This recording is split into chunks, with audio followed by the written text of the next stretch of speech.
செய்திகளை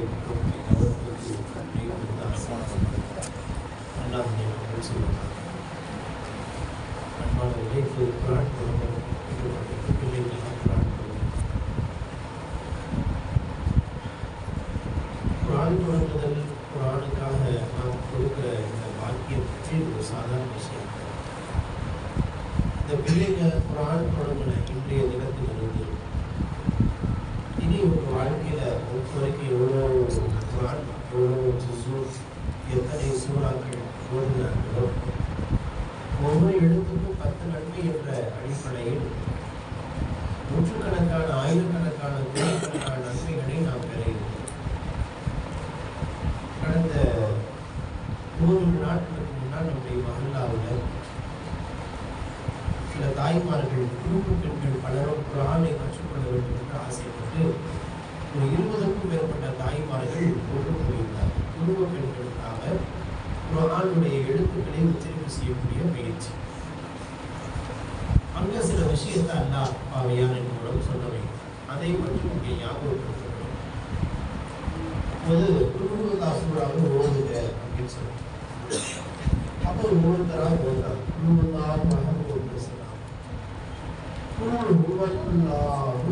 அப்படிங்கிறத சரியா வர மாட்டேங்குது. ஒருத்தவங்க குழுவல்லாஹு அஹத் ஓதுறாங்க. இந்த லாபம் கொண்டு போய் வாவல சொல்லிட்டாங்க, ஓயே ஓதுறாங்க. அப்போ அவர்களுக்காக உச்சரிப்பு சரி செய்வதற்காக ஒரு 20 முறைக்கு மேல ஹுவல்லாஹு ஹுவல்லாஹு அஹத் அஹத் அஹத் சொல்லி கொடுத்துச்சு. அப்புறம் திரும்ப கேட்டேன், ஏமா வாழ்க்கையில குழுவல்லாஹ் ஓதுறதே பெருசு, அதுக்காக நான் எவ்வளவு மெனக்கெட்டு கஷ்டப்பட்டு குழுவல்லாகவே நான் திரும்ப 20 தடவை நான் உங்களை ஓத சொல்லி 20 பேரையும் ஒவ்வொருத்தரையும் தனித்தனியா இப்படி கேட்டேனே, உள்ள தண்ணியெல்லாம் வத்தி போச்சு, நீங்க வருத்தப்படுறீங்களா அப்படின்னு கேட்டேன். அப்படிலாம் இல்லை, உங்க மனசுக்கு ஆறுதல் தர்ற ஒரு விஷயம் சொல்றீங்களா அப்படின்னு சொல்லுங்க. அப்போ 3 குழுவல்லாஹ்னா ஒரு குர்ஆன் ஒரு நன்மை. அப்போ 20 முறை ஓதுனா என்னாச்சு?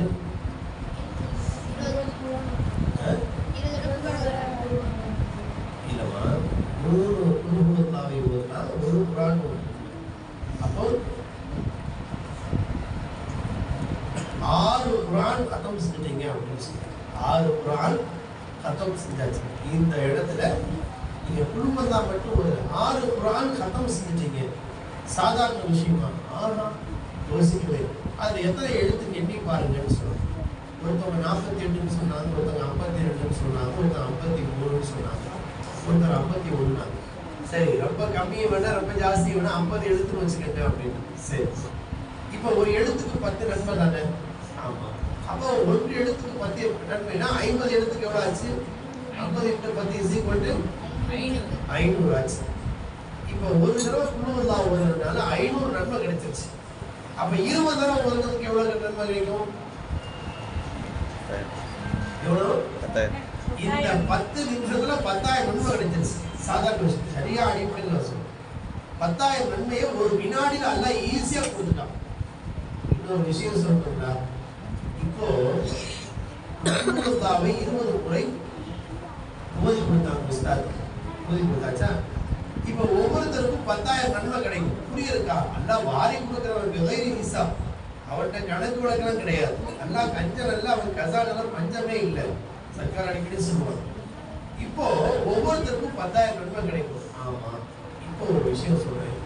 ஓதி கொடுத்தாங்க உஸ்தாத், 20 பேருக்கு சேர்த்து உச்சரிப்பு சரி செஞ்சு கொடுத்தாங்கல்ல, ஒவ்வொருத்தருக்கும் 10,000 நன்மைனா 20 பேருடைய 10,000 விசை கொடுங்க, கணக்கு கொடுங்க. 20 10,000 எவ்வளவுங்க? 2 லட்சம். இந்த உஸ்தாதுக்கு 2 லட்சம் நன்மை கிடைக்கும். ஓதி கொடுத்த உஸ்தாதுக்கு 2 லட்சம் நன்மை கிடைக்கும். அப்போ உஸ்தாதுடைய மகாம் அந்த சேர்ந்த கைருக்கும் தஅல்லமல் குர்ஆன வஅல்லமஹு, ரொம்ப ஈஸியா சொல்ற குர்ஆனை கற்று அதை பிறருக்கு கற்றுக் கொடுப்பவரே சிறந்தவர். அப்படின்னா எந்த அடிப்படையில் ஒன்று இருக்குல்ல. இப்போ ஒரு சிட்டிங்ல இந்த குழுவல்லாவை 20 தடவை ஓதுறதுக்கு 10,000 நன்மை உங்களுக்கு கிடைக்குது. ஓதி கொடுத்த உஸ்தாதுக்கு 2 லட்சம் நன்மை கிடைக்குதுன்னு சொல்றோம். இனி வாழ்க்கையில ஒரு தடவை குழுவல்லாவை ஓதி கொடுத்த பிறகு 9 குழுவல்லா ஓதுவோம் யோசிச்சு பாருங்க. எத்தனை தடவை தொழுகையில ஓத போறோம்? ஒரு 40 வருஷம் அல்லா வாழ வைக்கிறான்னு வச்சுக்கோங்க. ஒரு புரியஇருக்கா 40 வருஷம். அந்த 40 வருஷத்துல அந்த குழுவல்லா எத்தனை தடவை ஓதுவோம்? ஒரு தோராயமா அப்படி யோசிச்சு பாருங்க. அல்லாஹ் அக்பர், எத்தனை லட்ச நன்மை அவங்களுக்கு, போதை கொடுத்த முஸ்தாதுக்கு எத்தனை கோடி நன்மை கிடைக்கும். அதனால இதற்கு நிகரே கிடையாது. இப்போ நான் ஒரு விஷயம் சொல்றேன் அப்படின்னு, எங்க மதரசா எங்க இருக்குன்னு சொன்னா கபிரிஸ்தானுக்கு பேக் சைட் அப்படியே நடு செவுள், அந்த செவுத்தை உடைச்சுட நேரம் கபிரிஸ்தான் பெண்கள் மதரசா. இப்போ நான் சொல்றேன் ஒரு விஷயம் சொல்லணுமா அப்படின்னு சொல்லுங்க. இந்த ஓதனோம்ல இந்த நன்மை குழுவல்லா ஓதன எவ்வளவு நன்மை கிடைச்சி உங்களுக்கு? 10,000 நன்மை. நீங்க அப்படியே இப்படி யோசிக்கங்க. இந்த கபிரிஸ்தான் உருவாகி 70 வருஷம் ஆச்சு. 70 வருஷம் ஆச்சு. இந்த 70 வருஷத்துல ஒரு 2000 பேர் அடங்கி இருப்பாங்கன்னு வச்சுக்கோங்க. 2000 பேர், நான் சும்மா ஒரு தோராயமா சொல்றேன். நிறைய பேர் இருக்கும். கரோனாலாம் அடக்கமாகி கபிரிஸ்தான் ஃபுல்லாகி வேற கபிரிஸ்தான்லேயே ஓபன் பண்ணியாச்சு. அப்புறம் திரும்பவும் இதுக்கு மூடு விழா வச்சு அப்புறம் திரும்ப ஓப்பனிங் செரமனி வச்சாங்க, திறப்பு விழா வச்சாங்க. போன வருஷம் தான். அப்ப நம்ம சொல்றோம், அல்லாஹ் சொல்ல வச்சா இந்த கபிரிஸ்தான்ல 2000 பேர் இருக்கிறாங்க. இந்த ஓரிய குழுவல்லா சூறாவுடைய நன்மையை அப்படியே நம்முடைய இங்க இருக்க 2000 பேருக்கு நன்மை எடுத்து வச்சிருக்கேன். அப்போ அல்லாஹ் எப்படி கொடுப்பான்? 2000 அப்படி பிரிச்சு பிரிச்சு பிரிச்சு அப்படி கொடுப்பான்னு நினைச்சீங்களா? இல்ல, 2000 பேருக்கும் ஒவ்வொருத்தருக்கும் 10,000 நன்மை கிடைக்கும். ஒவ்வொருத்தருக்கும் 10,000 நன்மை ஒரு குழுவல்லாவுடைய நன்மை கிடைக்கும். ஆனா ஓதி சாட்டணும் பாருங்க, நம்ம எத்தி வச்சோம் பாருங்க, 2000 பேருக்கும் நன்மை கொடுத்தா எவ்வளவு நன்மை கிடைக்குமோ அந்த நன்மை நமக்கு கிடைக்கும். நினைச்சு கூட பார்க்க முடியல. அதான் அல்லாவுடைய அருள். அதான் அல்லாஹ் விசாலமானவன், வாசியும் அலீம் தான் அல்லாஹ் சொல்ற குர்ஆன்ல. விசாலமா நம்ம யோசிக்கணும். நம்ம நன்மையை ஓதி நம்ம அத்தாவுக்கு ஒரு சாட்டுறது, அம்மாவுக்கு ஒரு சாட்டு அப்படி நினைக்க கூடாது. எப்பவுமே நம்ம எப்போ ஓதுனாலும் நம்முடைய முன்னோர்களுக்கு விசாலமா கொடுக்கணும். அல்லாஹ் அப்படி கஞ்சன் அல்ல, அவன் விசாலமானவன். ஒரு குழுவல்லா ஒரு யாசின் ஓதி நம்ம அத்தாவுக்கு ஒன்று அம்மாவுக்கு மட்டும் கொஞ்சம் அப்படி நினைக்கக்கூடாது. நம்ம எப்போ நம்ம நியத் செஞ்சாலும் நம்ம விசாலமா நம்ம அத்தாவோட அத்தா அம்மாவோட அம்மாவோட ஹவாலேசுற வரை நியத் பண்ண என்ன தப்பு இருக்கு? அப்படித்தான் நியத் செய்யணும். அப்படி நியத் செய்தால் அத்தனை பேருக்கும் அல்லாஹ் நன்மையை தருவதற்கு போதுமானவனாக இருக்கிறான். அப்படி என்ன நன்மை குறைச்சா கொடுப்பா? இல்ல, விசாலமா அல்லாஹ் கொடுப்பான். 10,000 நன்மைனா ஆளுக்கு ஒவ்வொரு நன்மை கிடைக்கும். நம்ம அறிவை வச்சு யோசிக்க கூடாது. அல்லாஹ் ஒவ்வொருத்தருக்கும் 10,000 நன்மை அல்லாஹ் கொடுப்பான். அதனால சீதேவர்களே, நீங்கள் குர்ஆனை ஓதுகிற போதே எப்போது ஓதினாலும் நம்முடைய முன்னோர்களுக்காக இதை எத்தி வைக்கிறோம் என்பதாக யோசித்து கொள்ள வேண்டும். இன்னொரு விஷயம், இப்ப நீங்க குர்ஆன் நாங்க பாருங்க, இந்த 6 பிள்ளைகளுடைய பெற்றோர்கள் இருக்காங்க பாருங்க. இந்த பிள்ளைகளை வயிற்றில் சுமந்து உருவாக்கி இப்போது இந்த பிள்ளைகள் குழுவல்லா சூரா ஓதிட்டாங்க. இப்ப நான் உஸ்தாதை நன்மை சொல்ற பாருங்க, அதை அப்படியே அம்மா தவறு ஏற்படுங்க. இப்ப இந்த பிள்ளைகள் இப்ப குர்ஆன் தொடங்குற வரைக்கும் தவறாமல் மதரசாவுக்கு அனுப்பியது யார்? பெற்றோர் தானே. அவங்க பார்த்து புள்ள பாவம் தூங்கணும், குளிர் அடிக்குது அப்படின்னு தூங்க வச்சிருக்காங்கன்னா இன்னைக்கு குர்ஆன் தொடங்கி இருக்க முடியாது. குர்ஆன் தொடங்க வைத்த பெற்றோர்களும் இந்த நன்மைகளை பாக்கியசாலிகள் தான். இப்போது இந்த பிள்ளைகள் அல்ஹம்து சூராவை ஓதினார்கள். இந்த அல்ஹம்து சூராவுக்கு ஒரு 10,000 நன்மை கிடைக்கும் வச்சுக்கோங்க. ஒரு புரியஇருக்கா? 10,000 நன்மை கிடைக்கும். இப்போது இந்த பிள்ளைகள் அல்ஹம்து சூராவை இனி வாழ்நாள் பொழுதெல்லாம் ஒரு 2000 ஒரு 5000 தடவை அல்ஹம்து சூரா ஓதுனாங்கன்னா அந்த 5000 முறையும் இவர்கள் ஓதிய நன்மை இவருடைய பெற்றோருக்கு உண்டு. நம்ம வயிற்றுல சுமந்து உருவாக்குறது கிடைக்கிற கூடிய இதுதான். அது சாதாரண விஷயம் அல்ல. அதனால அந்த பிள்ளைகளை எப்பவுமே குர்ஆன் ஓதுவதன் மீது ஆர்வத்தை ஊட்டிக்கொண்டே இருக்க வேண்டும். அவங்க எவ்வளவு தூரம் நம்ம ஆர்வத்தை ஊட்டி குர்ஆன் மீது இன்பத்தையும் அதன் மீது லயிப்பையும் அதன் மீது ஈடுபாட்டை உண்டாக்குறோமோ அந்த நன்மையெல்லாம் நமக்கு தான். நம்ம இப்போ அந்த பிள்ளைய வந்து ரொம்ப செல்லம் கொடுத்து நம்ம கெடுத்துட்டோம் அப்படின்னா அதன் மீது கவனக்குறைவாக இருந்து விட்டது என்றால் நம்ம மூத்தாக்குறவர்கள் நம்ம மறந்துடுவாங்க அந்த பிள்ளைக்கு. வலதும் சாலிபும் எதுக்கும் நமக்கு பொறுத்துக்கு பிறகு நமக்காக துஆ செய்யக்கூடிய பிள்ளையை நம்ம உருவாக்கி கொடுமா இல்லைங்களா? அப்ப நம்ம என்ன செய்யணும்? அந்த பிள்ளைகளை குர்ஆனை ஓத ஓத ஓத ஆர்வப்படுத்தி படுத்தி படுத்தி அதற்கு என்னென்ன வகையிலெல்லாம் என்கரேஜ் பண்ண முடியுமோ, பரிசு கொடுக்க முடியுமோ, உற்சாகம் பண்ண முடியுமோ அதெல்லாம் நம்ம செய்யணும். அதுல என்னைக்குமே நம்ம சோர்வே வரக்கூடாது. இதுல ஆணை விட தாய்மார்களுக்கு தான் பெரிய பங்கு இருக்கு. இந்த பிள்ளைகளை மதரசாவுக்கு அனுப்புறதுக்காக, குர்ஆனை ஓத வைக்கிறதுக்காக நீங்கள் என்னென்ன வகையிலெல்லாம் நீங்க ஆர்வப்படுத்துவீங்களோ அதெல்லாம் உங்களுக்கு நன்மை தான். நிறைய தாய்மார்கள் ஸ்கூல் முடிச்சுட்டு வந்தோட எனக்கு என்ன ஹோம்ஒர்க்கு, எங்க ஹேண்ட் புக், அசைன்மெண்ட் என்ன கொடுத்துருக்காங்க, என்ன ப்ராஜெக்ட் கொடுத்துருக்காங்க அப்படின்லாம் கேட்குறாங்க. இன்னைக்கு மதரசார உஸ்தாத் என்ன ஓதி கொடுத்தாங்க, என்கிட்ட ஓதி காமி அப்படின்னு கேட்குறவங்க ரொம்ப ரொம்ப ரொம்ப ரொம்ப சொற்பம். ஏன் ஸ்கூலுக்கு நம்ம இன்னைக்கு ஹோம்ஒர்க் என்ன கொடுத்தாங்கன்னு கேட்குற நாம எக்ஸ்ட்ரா ஒரு வார்த்தை இன்னைக்கு உஸ்தாத் என்ன ஓதி கொடுத்தான்னு கேட்கறதுனால நம்ம என்ன குறைச்சிட போறோம்? அப்படி கேட்டு பாருங்க. அப்போ ஸ்கூலுடைய முக்கியத்துவம் குர்ஆன் மீது இருக்குங்கிறத அந்த பிள்ளைங்க மனசுல பதிய வைக்கணும். நாமே பதிய வைக்கலன்னா அந்த பிள்ளைங்க கல்வியில் எப்படி போய் உட்காரும்? என்ன ஹோம்ஒர்க் இருக்கட்டும், என்ன ப்ராஜெக்ட் இருக்கட்டும், என்ன இருக்கட்டும், வீட்டுக்கு வந்துட்டியா முதல்ல ஒரு 10 நிமிஷம் குர்ஆன் ஓது. அதுக்கு பிறகு நீங்க உட்கார்ந்து ஹோம்ஒர்க் நீங்க 1 மணி நேரம் பண்ணுங்க, 2 மணி நேரம் பண்ணுங்க, எது வேணாலும் செய்ய தப்பில்லை. ஆனா இப்போ உட்கார்ந்து ஒரு 10 நிமிஷம் குர்ஆன் ஓது அப்படி பழக்கணும். நம்முடைய தாயாருடைய தாயார், தந்தையினுடைய தந்தையெல்லாம் எப்படிதான் பழக்கிறாங்க? மதரசா அசருக்கு மகரிப் முடியும், வீட்டுக்கு வந்தோடனே மகரிப் தொழுது வந்தோடனே எடுத்தோடனே குர்ஆன் கூப்பிடாரு. இன்னைக்கு உள்ள மகரிப் தொழுகையில இன்னைக்கு உஸ்தாத் என்ன ஓடிட்டு வந்தோமோ அதை ஒரு தடவை வீட்டில் உட்கார்ந்து 3 தடவை ஓதணும். அப்புறம் ஹோம்ஒர்க் பண்ணலாம், கொஞ்ச நேரம் விளையாடலாம், கொஞ்ச நேரம் வெளியில போகலாம், அதுக்கெல்லாம் அனுமதி. ஆனா அன்றைய தினத்தில் மகரிப் தொழுகையில உட்கார்ந்து கொஞ்ச நேரம் ஓதணும். காலையில மதரசா முடிச்சுட்டு வந்த உடனே குடிக்கணும், யூனிஃபார்ம் பண்ணணும், பாட்டு ஓதணும், அது வந்து என்ன இருந்தாலும் காலையில வச்சு தொழுதுட்டு ஒரு பக்கம் குர்ஆன் ஓதிதான் ஸ்கூலுக்கே போகணும். ஏன்னா குர்ஆன் ஓதிவிட்டு அல்லாஹ்வோடு பேசிவிட்டு அந்த பிள்ளை போய் படிச்சுச்சுன்னா அந்த பிள்ளைகளுடைய இதயத்துல போய் ரொம்ப ஈஸியா அல்லாஹ்வை பற்றி, இந்த இல்மை பற்றிய சரியான புரிதல் உண்டாகும். இதை நான் உங்களுடைய கவனத்திற்கு நாம் நினைவுபடுத்துகிறோம். ஒரு பெரிய வாக்கியமா நினைக்கணும். ஒரு விழா எடுக்கணும்னா அதுக்கு எதுக்குன்னா குர்ஆனுக்கு தான் விழா எடுக்கணும். எனக்குள்ள குர்ஆன் தொடங்கிருச்சுன்னா அதை விட பெரிய சந்தோஷம் வேற எதுவுமே இல்லை. ஹதீஸ்ல வருது, சில பெற்றோர்கள் நாளை மறுமையில கீழ் நிலையில இருக்கிற, அதாவது இப்போ ஒரு ட்ரெயின்ல போறோம் வச்சுக்கோங்களேன், ட்ரெயின்ல வந்து ஏசி 2 டயர் இருக்கு, ஏசி 3 டயர் இருக்கு, ஏசி கோச் இருக்கும், அதுல சொகுசு கோச், அதுக்கடுத்து ஜெனரல் ஏசி கோச் இருக்கும், அதுக்கடுத்து ரிசர்வேஷன் கோச் இருக்கும், அதுக்கடுத்து அன்ரிசர்வ் கோச் இருக்கு. இப்போ அன்ரிசர்வ் கோச்ல இருந்து ஒருத்தர் ரிசர்வேஷன் கோச்சுக்கு மாத்துறாங்க. ரிசர்வேஷன் கோச்ல இருக்கிறாங்க, திடீர்னு தூக்கி ஏசியில போட்டாங்கன்னா அப்படி எவ்வளவு சந்தோஷம் இருக்கும். அது மாதிரி சொர்க்கத்திலையும் படித்தர இருக்கும். ஏசி 2 டயர் 3 டயர் மாதிரிலாம் வித்தியாசம் இருக்கு. இப்போ ஒரு பெற்றோரை தூக்கி திடீர்னு அல்லாஹ் என்ன செய்வானா, அந்த பெற்றோரை ஆக உயர்ந்த சொர்க்கத்துக்கு அல்லாஹ் திடீர்னு இடம் மாற்றுவான், நீங்க இங்க வந்துருங்க அப்படின்னு. இப்போ அல்லாட்ட கேட்பாங்கன்னா, யாரெல்லாம் நான் ஒன்றும் பெருசா அமலே செய்யலையே, நான் ஒன்றும் பெருசா அமல் செய்யலையே, எனக்கே இந்த மாதிரி அப்படின்னு கேட்பாங்க.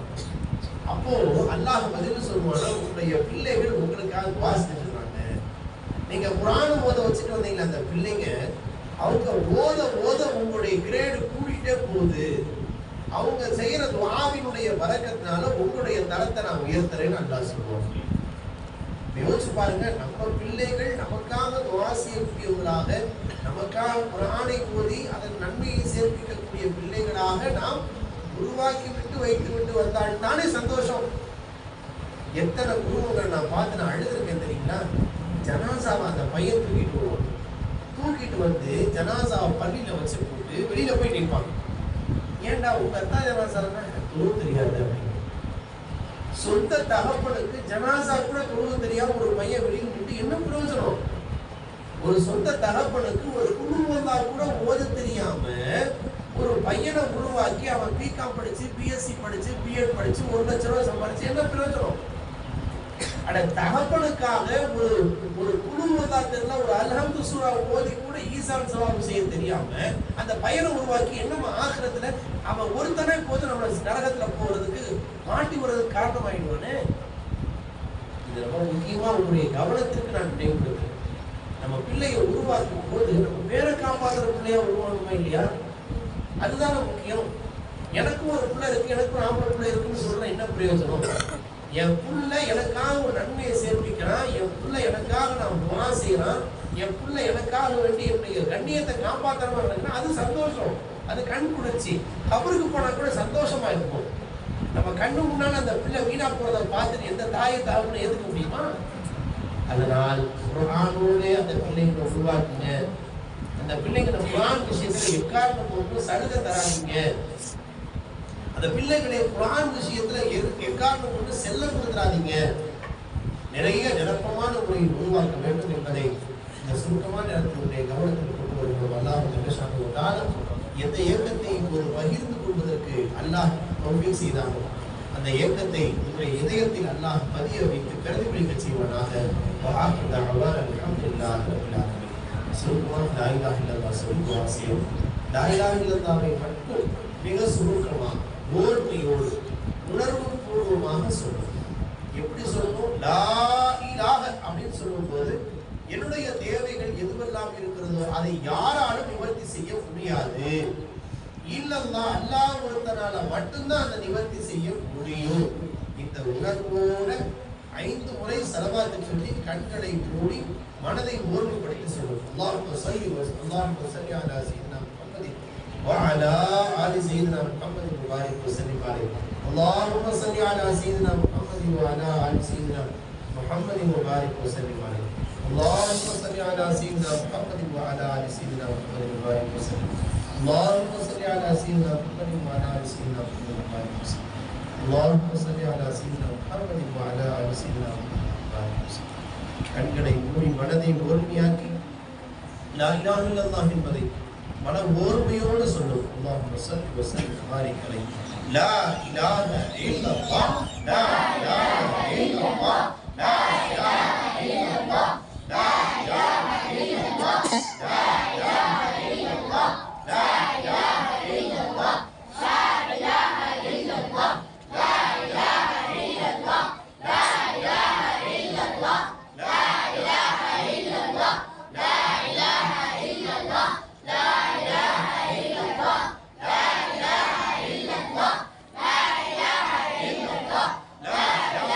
إلا الله لا إله إلا الله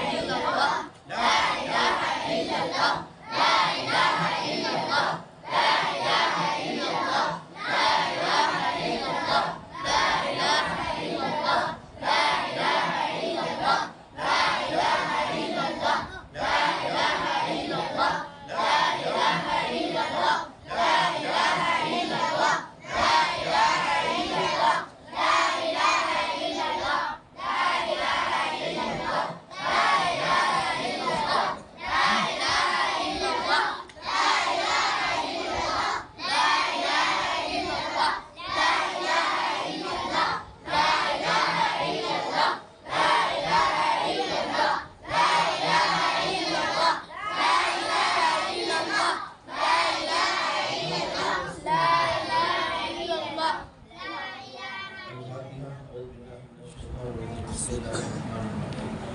الحمد لله رب العالمين الرحمن الرحيم مالك يوم الدين إياك نعبد وإياك نستعين اهدنا الصراط المستقيم صراط الذين أنعمت عليهم غير المغضوب عليهم ولا الضالين. بسم الله الرحمن الرحيم الله أحد الله الصمد لم يلد ولم يولد بسم الله الرحمن الرحيم قل هو الله أحد الله الصمد لم يلد ولم يولد ولم يكن له كفوا أحد. بسم الله الرحمن الرحيم قل هو الله أحد الله الصمد لم يلد ولم يولد ولم يكن له كفوا أحد. بسم الله الرحمن الرحيم نعوذ بالفلق من شر ما خلق من شر غاسق إذا وقب من شر نفاثات في العقد من شر حاسد إذا حسد. بسم الله الرحمن الرحيم نعوذ بالناس ملك الناس إله الناس من شر وسواس الناس الذي يوسوس في صدور الناس. ربنا لك الحمد ولك الشكر وعليك الثناء كما ينبغي بجلال جمالنا بك وكمال صفاتك يا الله يا رحمن يا رحيم. آمين.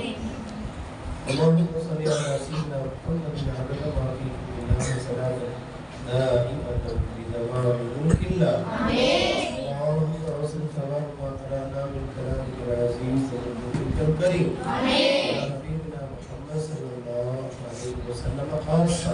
آمين. علينا نور الأنبياء والمرسلين والصديقين والشهداء والصالحين آمين إلى أرواح جميع شيوخنا القادرية الجشتية البرية نقشبندية سلوكية رفاعية بوذية شاذلية نورية آمين يا أولياء النبي محمد صلى الله عليه وسلم خاصة آمين ربنا اغفر لنا ذنوبنا وإسرافنا في أمرنا وثبت أقدامنا وانصرنا على القوم الكافرين يا الله என்னுடைய பாவங்களை மன்னிச்சு ரப்பே என்னுடைய தாய் தந்தையுடைய பாவங்களை மன்னிச்சு ரப்பே எங்களது மூதாதையுடைய பாவங்களை மன்னிச்சு ரப்பே மனைவி மக்களின் பாவங்களை எல்லாம் மன்னிச்சு ரப்பே குடும்பத்தினர் அனைவரின் பாவங்களை எல்லாம் மன்னிச்சு ரப்பே சகோதர சகோதரிகளின் பாவங்களை மன்னிச்சு ரப்பே அல்லாஹ் குர்ஆன் தொடங்கி இருக்கிற இந்த பிள்ளைகளுடைய வாழ்க்கை சிறப்பாக்கி ரப்பே குர்ஆன் மீது தனிப்பட்ட இன்பத்தையும் தெளிவையும் உண்டாக்கி ரப்பே அல்லாஹ் குர்ஆனை ஓதுவதிலே தெளிவான முறையில் உச்சரிப்போடு உமது தௌஃபீக் செய்யரப்பே அல்லாஹ் குர்ஆன் ஓதும்போது எங்களுக்கு சடைவு ஏற்படாமல் காப்பாற்று ரப்பே கருணையாலே பரிபூர்ணமான முறையில் முழுமையாக குர்ஆனை ஓதி முடிக்கிறோம் அதை வாழ்நாள் முழுவெல்லாம் ஓதுவதற்கு நசீபப்படு ரப்பே நாங்கள் குர்ஆன் ஓதியதனுடைய ஒவ்வொரு எழுத்துக்களுக்கான வறுமை எங்களுக்காக சாட்சி சொல்லக்கூடிய தௌஃபீக தந்து ரப்பே குர்ஆன் ஓதிய பரக்கத்தில் யா அல்லாஹ் இந்த நாவை புனிதப்படுத்தி விடு ரப்பே யா அல்லாஹ் எங்களுடைய கண்களை புனிதப்படுத்தி விடு ரப்பே குர்ஆனை எங்களுக்கு நல்ல சாட்சி சொல்லக்கூடியதாக ஆக்கிடு ரப்பே குர்ஆனுடைய கண்ணியத்தை பேணி நடக்க தௌஃபீக் செய் ரப்பே குர்ஆனை எங்களுடைய கல்விலே பதிய வை ரப்பே நாங்கள் மரணம் செய்யக்கூடிய சூறாக்களை குர்ஆனுடைய பகுதிகளை யா அல்லாஹ் எங்களுடைய கல்வியில் எங்களுடைய மௌத் வரை மறக்காமல் இருப்பதற்கு தௌஃபீக் செய் ரப்பே யா அல்லாஹ் இந்த குர்ஆனை எங்களுக்கு நரகத்திற்கு திரையாக ஆக்கி விடு ரப்பே